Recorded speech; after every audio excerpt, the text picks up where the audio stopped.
ನಮ್ಮ ಗವಿಸಂಪದ YouTube channel ಈಗ ದಾಸೋಹಂ ಎಂದು ಬದಲಾಗಿದೆ. ಇನ್ನು ಮುಂದೆ ನಮ್ಮ ದಾಸೋಹಂ ಚಾನಲ್ನಲ್ಲಿ ಪ್ರತಿನಿತ್ಯ ಪರಮ ಸತ್ಯದ ಕುರಿತಾದ ಚಿಂತನೆಗಳು ಮೂಡಿ ಬರುತ್ತವೆ. ಜೀವ ಎಂದರೇನು? ಕಾಣುವ ಜಗತ್ತಿನ ಸ್ವರೂಪವೇನು?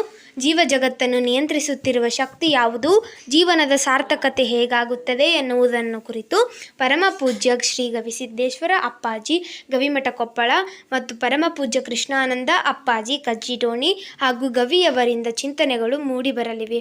ಹಾಗಾಗಿ ತಾವೆಲ್ಲರೂ ನಮ್ಮ ದಾಸೋಹಂ ಚಾನಲ್ನನ್ನು ಸಬ್ಸ್ಕ್ರೈಬ್ ಮಾಡಿ, ಲೈಕ್ ಮಾಡಿ ಹಾಗೂ ನಿಮ್ಮ ಕುಟುಂಬ ಮತ್ತು ನಿಮ್ಮ ಸ್ನೇಹಿತರಿಗೆ ಶೇರ್ ಮಾಡಿ ಮತ್ತು ನಿಮ್ಮ ಅನಿಸಿಕೆಗಳನ್ನು ಕಮೆಂಟ್ ಮೂಲಕ ತಿಳಿಸಿ. ಭಕ್ತಿಯ ಪ್ರಣಾಮ.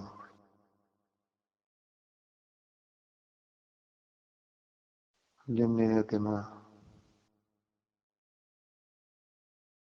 ಒಂದು ಆಗ ಒಂದರಿಂದ ಒಂದು ಸಂಬಂಧ ಹೊಂದಿವೆ, ಒಂದರ ಆಧಾರದ ಮೇಲೆ ಒಂದು ಹೇಗೆ ನಿಂತಿವೆ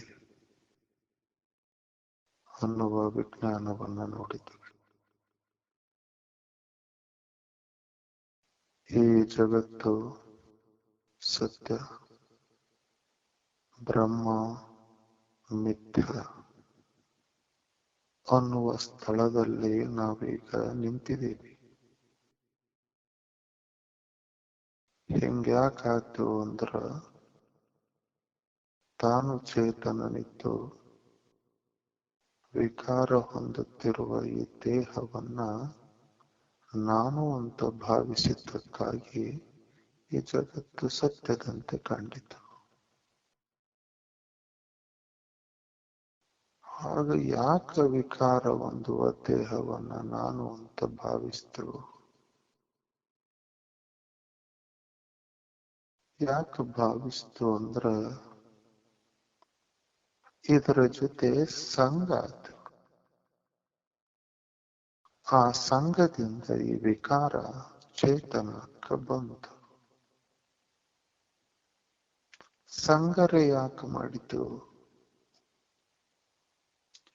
ಸಂಘ ಯಾಕೆ ಮಾಡಿತು ಅಂದ್ರೆ, ಅದಕ್ಕ ಹಿಂಗ ನಾನು ಒಂದಿಷ್ಟು ಕರ್ಮ ಮಾಡಬೇಕು, ನಾನು ಒಂದಿಷ್ಟು ಭೋಗಿಸಬೇಕು ಅಂದ್ರ ಕರ್ತೃತ್ವ ಭೋಕ್ತೃತ್ವದ ಭಾವ ಬಂತು.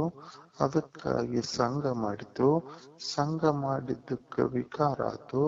ಈ ವಿಕಾರದಿಂದ ನಿಂತು ಈಗಂತದೆ ಈ ಬ್ರಹ್ಮ ಮಿಥ್ಯೆ, ಜಗತ್ತು ಸತ್ಯ. ಈ ಕರ್ತೃತ್ವ ಭೋಕ್ತೃತ್ವ ಯಾಕೆ ಬಂತು? ಭೇದ ಬುದ್ಧಿಯಿಂದ ಕರ್ತೃತ್ವ ಭೋಕ್ತೃತ್ವ ಬಂತು. ಭೇದ, ಚೇತನ ತಾನೊಬ್ಬನೇ ಇದ್ದು ನಾನು ಜೀವ, ಅವ ಈಶ ಮತ್ತು ಇದು ಜಗತ್ತು ಅನ್ನುವ ಹಿಂಗ ಭೇದ ಬಂತು. ಈ ಭೇದದ ಕಾರಣಕ್ಕಾಗಿ ಇಷ್ಟೆಲ್ಲ ಭ್ರಾಂತಿ ಹುಟ್ಟಿತು. ಈ ಭೇದ ಯಾಕೆ ಬಂತು? ಅಥವಾ ಈ ಭೇದ ಎಲ್ಲಿತ್ತು? ಅವಾಗ ನಿನ್ನೆ ದಿನ ಗುರು ಹೇಳ್ತಾನ, ಇದು ಮಿಥ್ಯೆ. ಹಿಂಗ ಏನು ತೋರಿತಲ್ಲ, ಇದು ಮಿಥ್ಯೆ. ಇಂಥ ಮಿಥ್ಯೆಯನ್ನ ನಾನು ಸತ್ಯ ಅಂತ ಭಾವಿಸಿದ್ದು ಒಂದು ಭ್ರಾಂತಿ. ಅವಾಗಂದ ಅಲ್ಲ, ಈ ಮಿಥ್ಯರ ತೋರ್ಬೇಕಾಗಿತ್ತು ಅಂದ್ರೆ ಒಂದು ಜಾಗ ಬೇಕು. ಎಲ್ಲರ ಹೆಂಗ ತೋರಕ್ ಬರ್ತೈತಿ ಮಿಥ್ಯ? ಅವಾಗ ನೋಡು, ಇಂಥ ಮಿಥ್ಯೆ ತೋರಿದ್ದು ಆತ್ಮನ ಕಲ್ಪಿತ ವಿಶೇಷದಲ್ಲಿ. ಅದುವೇ ಸ್ಥಳ. ಯಾಕೆ ತೋರಿತು ಅಲ್ಲಿ? ಏನಿಲ್ಲ, ಆತ್ಮನ ವಿಶೇಷ ಅಂಶ ನಿನಗೆ ಗೊತ್ತಾಗ್ಲಲ್ಲ, ಅದಕ್ಕೆ ಕಲ್ಪಿತ ಅಂಶ ತೋರಿತು. ಆತ್ಮನ ವಿಶೇಷ ಅಂಶದ ಅಜ್ಞಾನ ಕಾಲದಲ್ಲಿ ಮಾತ್ರ ಈ ಕಲ್ಪಿತ ವಿಶೇಷ ಅಂಶ ತೋರ್ತದೆ. ಯಾವಾಗ ಆತ್ಮನ ವಿಶೇಷದ ಜ್ಞಾನ ಆಗ್ತದಲ್ಲ, ಆವಾಗ ಈ ಕಲ್ಪಿತ ವಿಶೇಷ ಅಂಶ ಇಲ್ಲವಾಗ್ತದೆ. ಅವಾಗಂತ ನಂಗರ ವಿಶೇಷ ಅಂಶ ಸತ್ಯ ಇಲ್ಲ. ಅದು ಸಾಮಾನ್ಯದಲ್ಲಿ ಅಂದ್ರ ಯಾವುದು ವಿಶೇಷ ಅಂಶ ಇದೆಯಲ್ಲ, ಅದು ಬರೀ ತೋರುವಿಕೆ, ಅದಕ್ಕೆ ಆಧಾರವಾದದ್ದು ಇರುವಿಕೆ, ಅದು ಸಾಮಾನ್ಯ ಅಂಶ. ಸಾಮಾನ್ಯ ಅಂಶವೇ ಸತ್ಯ. ಏನು ಅದ್ಭುತವಾದ ವಿಜ್ಞಾನವನ್ನ! ಈ ಜಗತ್ತು ಸತ್ಯ, ಬ್ರಹ್ಮ ಮಿಥ್ಯ ಅಂತ ಅನ್ನುವ ಜಾಗದಲ್ಲಿ ನಿಂತ ನಮ್ಮನ್ನ ಏನು ಗುರು ಸಾಮಾನ್ಯ ಅಂಶದಡಿಗೆ ಕರ್ಕೊಂಡು ಬಂದು ಹೀಗೆ ಬಯಲಲ್ಲಿ ಬಯಲ ಮಾಡಿದ. ಇಂತಹ ಒಂದು ಸುಂದರವಾದ ವಿಜ್ಞಾನವನ್ನ ನಿನ್ನೆಯ ದಿನ ನಾವೆಲ್ಲ ನೋಡಿದ್ವಿ. ನಿನ್ನೆ ಕೇಳಿದ ಶಿಷ್ಯ ಪ್ರಶ್ನೆ, ಸರಿ, ಇದಕ್ಕೊಂದು ನೀವು ಏನು ಹೇಳಿರಿ ಅದರ ಬಗ್ಗೆ ನನಗ ತುಂಬಾ ಗೌರವದೆ ಮತ್ತು ನನಗದು ತಿಳಿತದೆ. ಆದ್ರ ಒಂದು ಸಣ್ಣ ವಿಜ್ಞಾಪನೆ ಏನು ಅಂದ್ರ, ಒಂದು ದೃಷ್ಟಾಂತವನ್ನ ಕೊಟ್ಟು ನನಗ ಅದನ್ನ ನಿಶ್ಚಯಿಸಿರಿ. ಇದು ಶಿಷ್ಯನ ಭಿನ್ನಹ. ಒಂದು ದೃಷ್ಟಾಂತವನ್ನ ಕೊಡಿ. ಅದು ಹಿಂಗ ನಾನು ಒಂದೊಂದು ಭ್ರಾಂತಿಗಳು ಹಿಂಗ ನನಗೆ ನಿವೃತ್ತಿ ಆಗಬೇಕಲ್ಲ. ನೀವು ಕೊಟ್ಟಿರುವ ದೃಷ್ಟಾಂತವನ್ನ ಅಥವಾ ನೀವು ಕೊಟ್ಟಿರುವ ಉದಾಹರಣೆಯನ್ನ ನೋಡಿದ್ರೆ ತತ್ಕ್ಷಣ ಆ ಭ್ರಾಂತಿ ನಿವೃತ್ತಿ ಆಗಬೇಕು. ಇಲ್ಲಿ ತನ ಇದು ಸತ್ಯ ಅಂತ ಗೊತ್ತಾಗಿದೆ. ನೀವು ಹೇಳಿದ್ದು ಯಾವುದು ಸುಳ್ಳಲ್ಲ, ಅದು ಸತ್ಯವೇ. ಆದ್ರೆ ಇನ್ನೂ ನನ್ನ ಭ್ರಾಂತಿ ನಿವೃತ್ತಿ ಆಗಿಲ್ಲ. ಇದು ಎಲ್ಲಂತ ಗೊತ್ತಾಗಿದೆ, ಆದರೂ ನಿವೃತ್ತಿಯಾಗಿಲ್ಲ. ಅದಕ್ಕೆ ನನಗೆ ನಿಶ್ಚಯಿಸುವ ಹಾಗೆ ಹೇಳಿ ಗುರುಗಳೇ. ತಾವು ಹಿಂಗ ಹೇಳಿದಿರಿ ಅಂದ್ರೆ ನನಗೆ ನಿಶ್ಚಯ ಆಗಬೇಕು ನೋಡು, ಹಾಗ ನನಗೊಂದು ಉದಾಹರಣೆಯನ್ನ ಕೊಡಿ.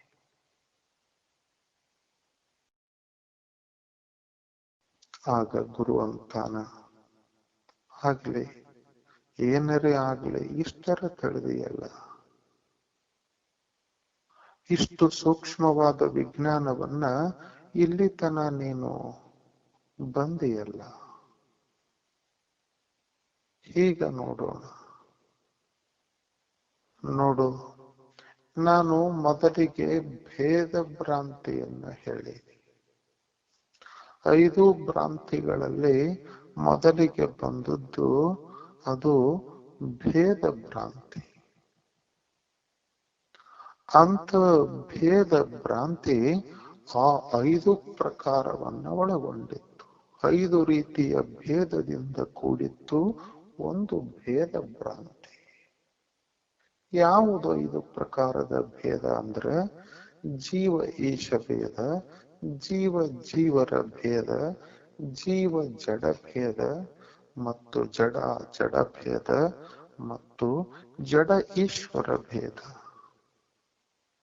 ಹಿಂಗ 5 ತೆರನಾದ ಭೇದಗಳ ಅನುಭವ ಆಗಿದ್ದು, ಹಿಂಗ ಇವು ಕಂಡದ್ದು, ಇವು ಒಟ್ಟುಗೂಡಿ ಇದಕ್ಕೆ ಭೇದ ಭ್ರಾಂತಿ ಅಂತ ಕರೀತಾರೆ. ಇಂಥ ಭೇದ ಭ್ರಾಂತಿ ನಿನಗೆ ಹೀಗನ್ನ ಹೇಳುವ ದೃಷ್ಟಾಂತದಿಂದ ನಿನಗೆ ನಿವೃತ್ತಿ ಆಗಬೇಕು ಅಷ್ಟು. ಈ ಭೇದ ಭ್ರಾಂತಿ ಇದು ನಿಶ್ಚಯ ಆಗಬೇಕು. ಇಂಥ ಭೇದ ಅನ್ನೋದು ಇದು ಭ್ರಾಂತಿ ಅಂತ ನಿನಗೆ ನಿಶ್ಚಯಿಸಬೇಕು ನೀನು. ಯಾವಾಗ ಇದು ಭ್ರಾಂತಿ ಅಂತ ಗೊತ್ತಾತು, ನಿಶ್ಚಯ ಅಥವಾ ಭ್ರಾಂತಿಯು ನಿವೃತ್ತಿ ಆಗ್ತದೆ. ಆಗ ನನಗೊಂದು ದೃಷ್ಟಾಂತ ಬೇಕು. ಆವಾಗ ಗುರು ಹೇಳಲಿಕ್ಕೆ ಪ್ರಾರಂಭಿಸ್ತಾನೆ. ತಾವೆಲ್ಲ ಸೂಕ್ಷ್ಮ ಗ್ರಾಹಿಗಳಾಗಿ ದೃಷ್ಟಾಂತವನ್ನು ನೋಡಬೇಕು. ಒಂದು ಸಣ್ಣ ಹೆಚ್ಚು ಕಡಿಮೆ ತಾವು ತಿಳಿದಿರಿ ಅಂದ್ರ ಮತ್ತಿದರಲ್ಲಿ ಸಮಸ್ಯೆಯೇ ಜಾಸ್ತಿ. ನೋಡಿ, ಒಂದು ಕನ್ನಡಿಯ ಮುಂದೆ ನಿಂತು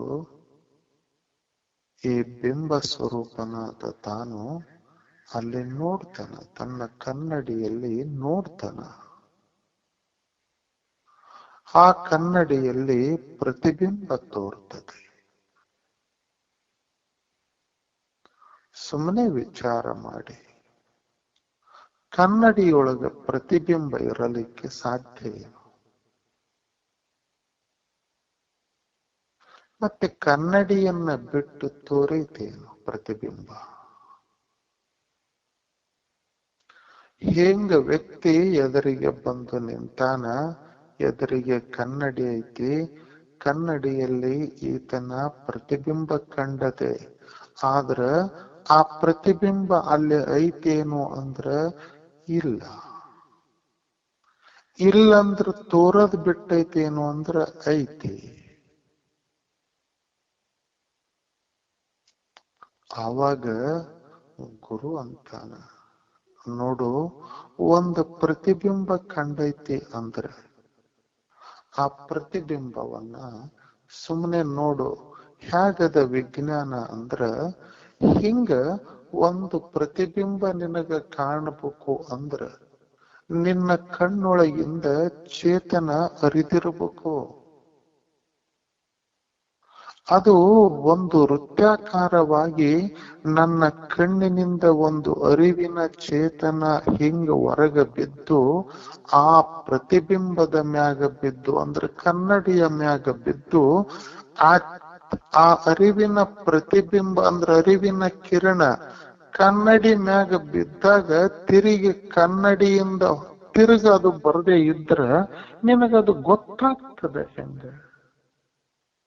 ಹಿಂಗ ನಿನ್ನಿಂದ ಓದ ಆ ಕಿರಣಗಳು, ಅರಿವಿನ ಕಿರಣಗಳು ಹಿಂಗ ಪ್ರತಿಬಿಂಬದ ಮ್ಯಾಗ ಬಿದ್ದು ಆ ಪ್ರತಿಬಿಂಬವನ್ನ ಹೊತ್ತು ಮತ್ತೆ ತಿರುಗ ಪುನಃ ಕಿರಣಗಳು ನಿನ್ನ ಕಣ್ಣನ್ನ ಬಂದು ಸೇರ್ತಾವ.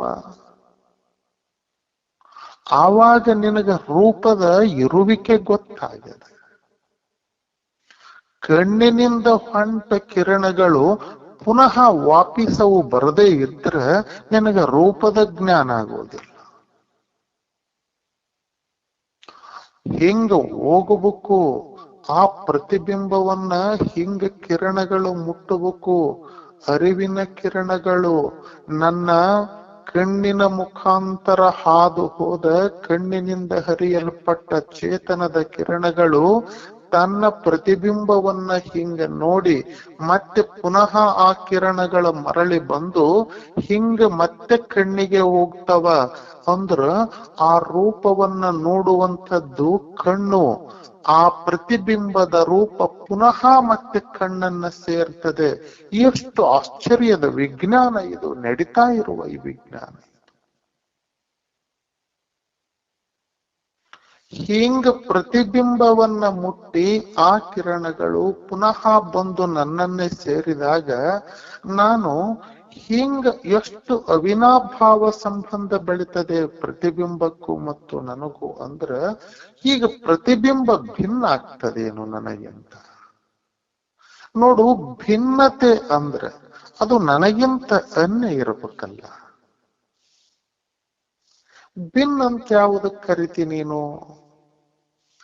ಆ ಪ್ರತಿಬಿಂಬ ನನಗಿಂತ ಅನ್ಯ ಇರಬೇಕು. ಆದ್ರೆ ನಾನು ನೋಡ್ತಾ ಇರೋದು ಪ್ರತಿಬಿಂಬ ಅಲ್ಲ.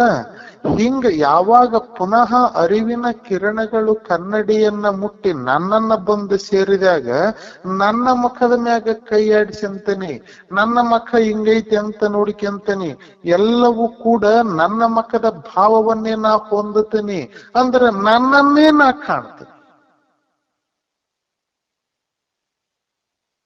ಯಾವಾಗ ನನ್ನನ್ನೇ ನಾನು ಕಾಣ್ತೇನೆ ಅಂದ ಬಳಿಕ ಬಿಂಬಕ್ಕೂ ಪ್ರತಿಬಿಂಬಕ್ಕೂ ಭಿನ್ನ ಇರಲಾರ್ದಂತಾತು. ಅಂದ್ರ ಪ್ರತಿಬಿಂಬ ಅದ್ರೊಳಗೆ ಇರಲಿಕ್ಕಿಲ್ಲ, ಆದ್ರೆ ತೋರಿದ ಪ್ರತಿಬಿಂಬ ಮಿಥ್ಯ ಅಲ್ಲ. ಬಿಂಬಕ್ಕಿಂತ ಪ್ರತಿಬಿಂಬ ಅನ್ಯ ಅಲ್ಲ. ಕನ್ನಡಿಯ ಒಳಗಡೆ ಪ್ರತಿಬಿಂಬ ಇಲ್ಲ, ಆದ್ರೆ ತನ್ನನ್ನೇ ತಾನು ಕನ್ನಡಿಯಲ್ಲಿ ಕಂಡ ಅಷ್ಟೆ. ತನ್ನನ್ನೇ ತಾನು ಕನ್ನಡಿಯಲ್ಲಿ ಕಂಡ ಕ್ಷಣಕ್ಕ ಅದು ತನಗಿಂತ ಭಿನ್ನವಾದ ಪ್ರತಿಬಿಂಬ ಅಲ್ಲ, ತನ್ನದೇ ಬಿಂಬ. ಯಾಕಂದ್ರ ಆ ಪ್ರತಿಬಿಂಬದ ವ್ಯವಹಾರವನ್ನು ಕೂಡ ಅವ ಹೇಗೆ ಮಾಡ್ತಾನ ಅಂದ್ರೆ ಆ ಪ್ರತಿಬಿಂಬದಿಂದ ತನ್ನನ್ನೇ ಕಾಣ್ತಾನ. ಎಂದಾದರೂ ಕಂಡ ಪ್ರತಿಬಿಂಬಕ್ಕ ತಿಳಿಬಾಚನೇನು? ಕಂಡ ಪ್ರತಿಬಿಂಬಕ್ಕ ಸ್ನೋ ಹಚ್ಚನೇನು? ಕಂಡ ಪ್ರತಿಬಿಂಬಕ್ಕೆ ಬಟ್ಟೆ ಹಾಕ್ಯಾನೇನು? ಅಲ್ಲ, ತನಗ ಬಟ್ಟೆ ಹಾಕ್ಯಂಡ್ರ ಪ್ರತಿಬಿಂಬದಾಗ ಬಟ್ಟೆ ಬೀಳ್ತೈತಿ. ಅದಕ್ಕಂದ್ರ ಪ್ರತಿಬಿಂಬವೂ ತಾನೆ. ಪ್ರತಿಬಿಂಬ ಅನ್ಯ ಆಗಿತ್ತು ಅಂದ್ರೆ ತಾನು ಬಟ್ಟೆ ಹಾಕ್ಯಂಡ್ರ ಅದ ಹಂಗ ಇರಬೇಕಾಗಿತ್ತು. ಪ್ರತಿಬಿಂಬ ಬಿಂಬದಕ್ಕಿಂತ ಭಿನ್ನ ಆಗಿತ್ತು ಅಂದ್ರೆ ಹಿಂಗ ತಾನು ಹಿಂಗ ಬಾಚಿಗಂಡ್ರ ಅದು ಹಂಗ ಉಳಿಬೇಕಾಗಿತ್ತು. ಹೇಗದ ನೋಡಿ, ನೋಡಕ ಭಿನ್ನ ಕಾಣ್ತದ, ವಾಸ್ತವದಲ್ಲಿ ಅಭಿನ್ನ ಅದ. ಬಿಂಬ ಹೊರಗದ, ಪ್ರತಿಬಿಂಬ ಕನ್ನಡಿ ಒಳಗ ಕಂಡಂಗಾಗ್ತದ. ಆದ್ರ ಇದು ನೋಡಕ ವಾಸ್ತವದಲ್ಲಿ ಹಂಗಿಲ್ಲ, ವಾಸ್ತವದಲ್ಲಿ ಅಭಿನ್ನ ಅದ. ಬಿಂಬದಷ್ಟು ಪ್ರತಿಬಿಂಬವೂ ಸತ್ಯವೇ ಅದ.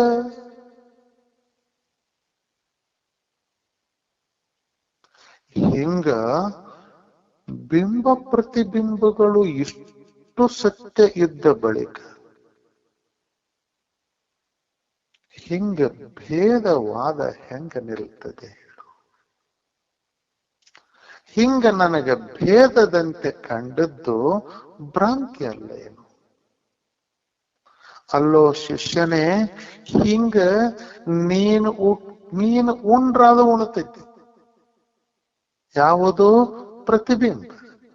ನೀನು ಹಿಂಗ ಸ್ನೋ ಹಚ್ಚಿಗಂಡ್ರ ಅದು ಸುಂದರವಾಗಿ ಕಾಣ್ತೈತಿ. ಅದು ಸುಂದರವಾಗಿ ಕಾಣಕಚ್ಚಿಲ್ಲ, ವಾಸ್ತವದಲ್ಲಿ ನೀ ಸುಂದರವಾಗಿ ಕಾಣಕಚ್ಚಿ ಅಷ್ಟೆ. ಪ್ರತಿಬಿಂಬ ನಿನ್ನನ್ನು ಹೊರತುಪಡಿಸಿ ಅದು ಏನನ್ನೂ ತೋರಿಸಿಲ್ಲ. ನಿನ್ನದೇ ಪ್ರತಿಬಿಂಬ ಆದ್ದರಿಂದ ನಿನ್ನ ಇರುವಿಕೆಯೇ ಅಲ್ಲೈತಿ. ಆದ್ರೆ ನೋಡಕ ಭಿನ್ನ ಕಂಡೈತಿ. ಬಿಂಬ ಬ್ಯಾರೆ, ಪ್ರತಿಬಿಂಬ ಬ್ಯಾರೆ ಅಂತ ಕಂಡೈತಿ ಅಷ್ಟೆ. ಆದ್ರೂ ವಾಸ್ತವದಲ್ಲಿ ಬಿಂಬ ಪ್ರತಿಬಿಂಬಗಳು ಒಂದೇ ಇದಾವ. ಹಂಗ ಜೀವ ಈಶ ಅಂತನ್ನುವ ಭೇದ ನಿನಗೆ ಕಂಡೈತಿ ನೋಡಾಕ. ಆದ್ರೆ ಕನ್ನಡಿಯ ಬಿಂಬ ಪ್ರತಿಬಿಂಬಗಳು ಹೇಗಿದ್ದಾವ ನೋಡು. ಅಂತೂ ಈ ವಿಜ್ಞಾನದಿಂದ ನಾವು ಒಂದನ್ನ ನಿಶ್ಚಯಿಸಲ್ಪಟ್ಟಿವಿ, ಕನ್ನಡಿಯಲ್ಲಿ ಪ್ರತಿಬಿಂಬ ತೋರಿದರೂ ಕನ್ನಡಿಯ ಒಳಗಿಲ್ಲ. ಮತ್ತು ಎದುರಿಗಿರುವ ಬಿಂಬವೇ ಆ ಪ್ರತಿಬಿಂಬ. ಆ ಪ್ರತಿಬಿಂಬದನ್ನ ನೋಡಿದ ಬಿಂಬ ಅದು ತನ್ನನ್ನೇ ತಾನು ಗುರುತಿಸಿಕೊಳ್ತೈತಲ್ಲ ಹೊರತಾಗಿ ಪ್ರತಿಬಿಂಬದ ಮುಖ ಕಂಡಿಲ್ಲ, ತನ್ನ ಮುಖವೇ ಕಂಡದ. ಆ ಕಾರಣದಿಂದ ಬಿಂಬ ಎಷ್ಟು ಸತ್ಯ ಇದನೋ ಹಾಗ ಪ್ರತಿಬಿಂಬವೂ ಸತ್ಯದೆ. ಪ್ರತಿಬಿಂಬವು ಸತ್ಯದಂದ ಬಳಿಕ ಅದು ಭೇದ ಇಲ್ಲ, ಅಭೇದ. ಆವಾಗ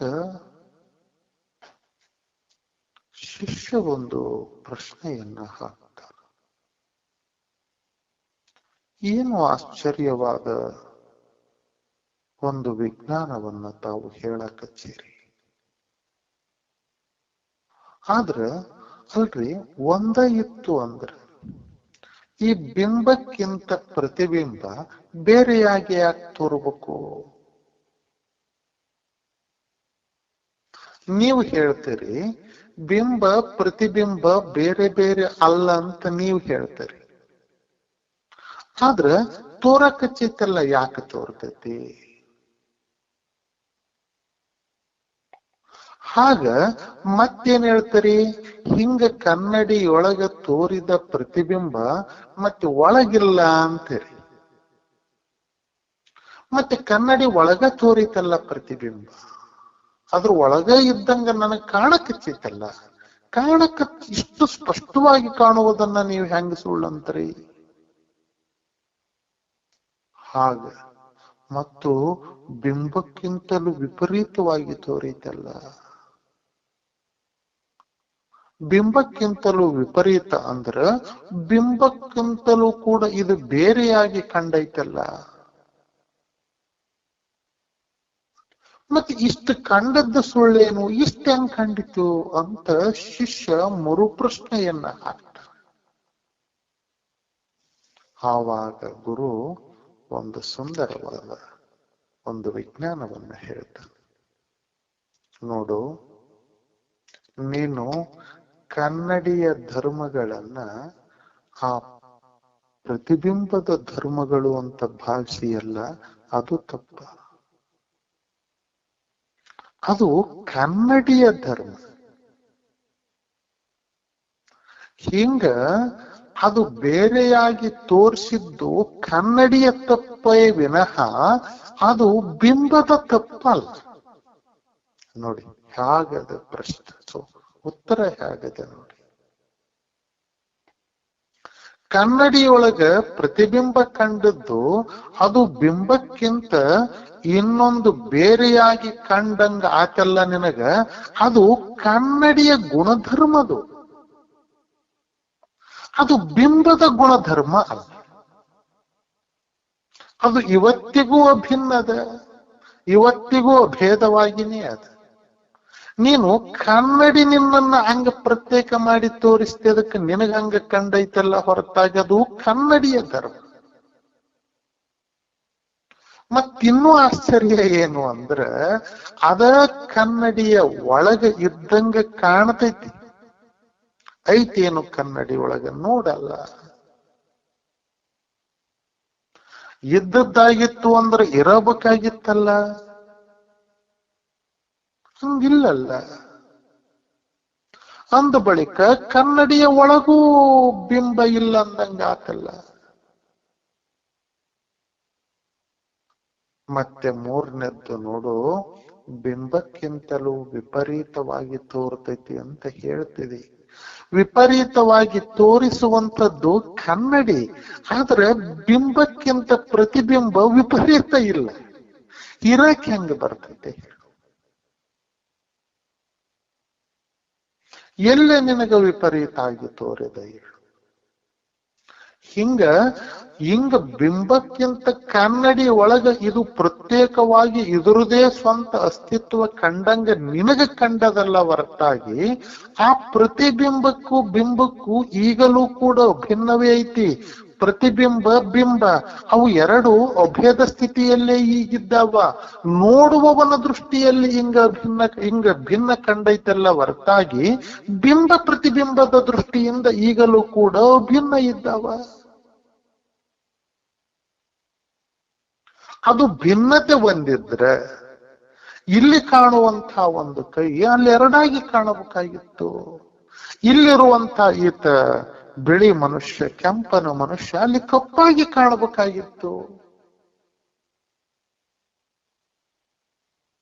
ಇಲ್ಲಿ ಕೂದಲು ಇರದೇ ಇದ್ರ ಅಲ್ಲಿ ಇದ್ದಂಗೆ ಕಾಣಬೇಕಾಗಿತ್ತು. ಅಲ್ಲ, ಭಿನ್ನ ಅನ್ನೋದರ ಅರ್ಥ ಏನು? ಏನಾದರೂ ವ್ಯತ್ಯಾಸಗಳು ಬಂದಾಗೆಲ್ಲ ಭಿನ್ನತೆ ಬರೋದು. ಏನೋ ವ್ಯತ್ಯಾಸ ಬಂದಿಲ್ಲ ಆದ್ರೆ ಕಾಣತೈತಂಗ ಅಂದ್ರೆ ಅದು ಕನ್ನಡಿಯ ಧರ್ಮ ಅಷ್ಟೆ. ಅದರ ಧರ್ಮದಲ್ಲಿ ಏನಾದರೂ ವ್ಯತ್ಯಾಸ ಬಂದದೇನೋ? ಏನೂ ಬಂದಿಲ್ಲ. ಅಂದ ಬಳಿಕ ಬಿಂಬಕ್ಕಿಂತ ಪ್ರತಿಬಿಂಬ ಅನ್ಯ ಅಲ್ಲ, ಅದು ನೋಡುವವನ ದೃಷ್ಟಿಯಲ್ಲಿ ಅಂದ್ರ ಭ್ರಾಂತಿಯಲ್ಲಿ ಹಂಗ ಕಾಣ್ತದಲ್ಲ ಹೊರತಾಗಿ ವಾಸ್ತವದಲ್ಲಿ ಬಿಂಬ ಪ್ರತಿಬಿಂಬಗಳು ಭಿನ್ನ ಇದ್ದಾವ. ಆದ್ದರಿಂದ ಇಂಥ ಧರ್ಮಗಳು ಇವು ಕನ್ನಡಿಯ ಧರ್ಮಗಳು. ಭೇದ ರೂಪದಿಂದ ಕಾಣುವಂಥದ್ದು ಇದು ಕನ್ನಡಿಯ ಧರ್ಮ. ಬಿಂಬ ಪ್ರತಿಬಿಂಬಗಳನ್ನ ಭಿನ್ನವಾಗಿ ತೋರಿಸಿದ್ದು ಕನ್ನಡಿ. ಆದರೆ ಬಿಂಬ ಪ್ರತಿಬಿಂಬಗಳು ಈಗಲೂ ಅಭಿನ್ನ.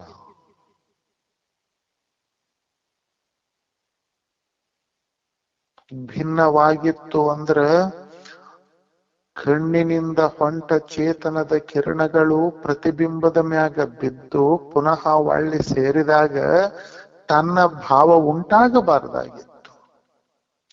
ಪ್ರತಿಬಿಂಬ ಹಿಂಗ ಪ್ರತಿಬಿಂಬವನ್ನ ನೋಡಿ ಬಿಂಬ ಹಿಂಗ ಸಂತೋಷ ಪಟ್ಟಿತು ಅಂದ್ರ ಪ್ರತಿಬಿಂಬವು ಸಂತೋಷ ಪಡಬಾರ್ದಾಗಿತ್ತು. ಆದ್ರ ಹಂಗಿಲ್ಲ. ಬಿಂಬವೇ ಪ್ರತಿಬಿಂಬ, ಪ್ರತಿಬಿಂಬವೇ ಬಿಂಬ. ಇಂಥ ಬಿಂಬ ಪ್ರತಿಬಿಂಬಗಳು ನನಗೆ ಬೇರೆಯಾಗಿ ಕಂಡದ್ದು ಹಿಂಗ ಕನ್ನಡಿ ಉಪಾಧಿಯಿಂದ. ವಾಸ್ತವದಲ್ಲಿ ಹಾಗೇನೂ ಇಲ್ಲ. ಕನ್ನಡಿ ಆ ಧರ್ಮಗಳು ಹಿಂಗ ಪ್ರತ್ಯೇಕವಾಗಿ ನಿನ್ನನ್ನ ತೋರಿಸಿದ್ವಲ್ಲ ಹೊರತಾಗಿ ವಾಸ್ತವದಲ್ಲಿ ಇಲ್ಲ. ಈ ಕಾರಣಕ್ಕಾಗಿ ಇದು ಮಿಥ್ಯದ ಅಂತ ನಿಶ್ಚಯ ಆತು. ಯಾವುದು ಹಿಂಗ ಭಿನ್ನತೆ ಅನ್ನೋದು ಇದು ಮಿಥ್ಯೆ. ಇದು ಮಿಥ್ಯೆ ಅಂತ ನನಗ ಗೊತ್ತಾದ ತಕ್ಷಣನ ಬಿಂಬ ಪ್ರತಿಬಿಂಬಗಳು ಅಭೇದ ಅಂತ ನಿಶ್ಚಯ ತಾನ ಆತಲ್ಲ. ಅಂದ್ರ ನಿನಗ ಭೇದ ಕಂಡದ್ದು ಭ್ರಾಂತಿಯಲ್ಲಿ. ಆ ಮಿಥ್ಯೆಯನ್ನೇ ಸತ್ಯ ಅಂತ ಭಾವಿಸಿದ ಕಾರಣದಿಂದಾಗಿ ಹಿಂಗ ನಿನಗ ಭ್ರಾಂತಿ ಉಂಟಾತು ಶಿಷ್ಯನೇ ಅಂತ. ಇಂತಹ ಒಂದು ವಿಜ್ಞಾನವನ್ನ ಶಿಷ್ಯನಿಗೆ ಗುರು ಹೇಳಿದ. ಆವಾಗ ಶಿಷ್ಯ ಆಶ್ಚರ್ಯಚಕಿತನಾಗಿ ಕೇಳ್ತಾನ, ಎಂತಹ ಸರಳವಾದ ದೃಷ್ಟಾಂತದಲ್ಲಿ ಎಷ್ಟು ಅರ್ಥವನ್ನ ನನಗ ಹೇಳಿದ್ರಿ, ಎಂತಹ ಸತ್ಯವನ್ನ ನನಗ ನೀವು ಹೇಳಿದ್ರಿ. ಅದಕ್ಕೆ ತಮಗ ಅನಂತ ಕೋಟಿ ಪ್ರಣಾಮಗಳು ಗುರುಗಳೇ. ಆದ್ರೆ ಇದರ ಲಕ್ಷ್ಯಾರ್ಥವನ್ನ ಸ್ವಲ್ಪ ಹೇಳಿ. ಇದು ವಾಚಾರ್ಥ, ಸಂತೋಷ. ಆದ್ರೆ ಇದಕ್ಕೊಂದು ಲಕ್ಷ್ಯಾರ್ಥ ಅಂತದ. ಇದು ದೃಷ್ಟಾಂತ. ಇದರ ಹಿಂದಿರುವ ದೃಷ್ಟಾಂತವನ್ನ ನನಗೆ ತಿಳಿಪಡಿಸಿರಿ ಅಂತ ಶಿಷ್ಯ ಗುರುಗಳನ್ನ ಕೇಳ್ತಾನ. ಗುರು ಉತ್ತರವನ್ನ ಹೇಳ್ತಾರ. ನಾಳೆ. ತಮಗೆಲ್ಲ ನಮಸ್ಕಾರ.